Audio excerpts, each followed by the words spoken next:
So this session is really just to introduce another 5 sessions that we're going to have, which are briefly going to take us through some of the important areas that we need to consider. You will understand what these things mean in a minute. So firstly, some general things about fellowships.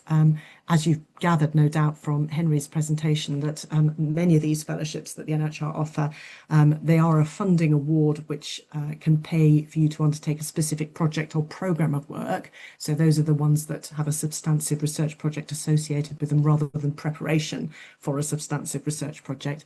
But the difference between a project grant and a fellowship is very much to do with the funding that's available for your own personal and or professional growth and development. And that's a very key part of the fellowship. So what you're learning from what Henry has said and what we're going to be talking about today is that it's not just about the project, it's about you and your own personal development. Henry mentioned the assessment criteria. It's always worth mentioning it again and again.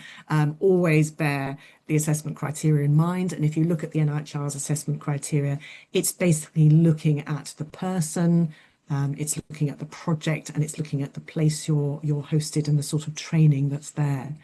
And people often talk about, person, project, place. Sometimes they talk about person, project, place, and PPI, and patient and public involvement. We've sort of stuck to another acronym, which is PEEPS, and it's quite a jolly acronym because actually it means marshmallow candies, which are sold in the United States and Canada, shaped into chicks, bunnies, and other animals. So it's an easy way to remember it, and they're terribly sweet. But basically, there are these 5 things that you need to think about, and it allows us using PEEPS to make slight more subtle distinctions between some of those things. The first is the person. So, and I'm going to be talking about what makes a credible candidate. The second is your education. So that's basically what makes a good training and development plan.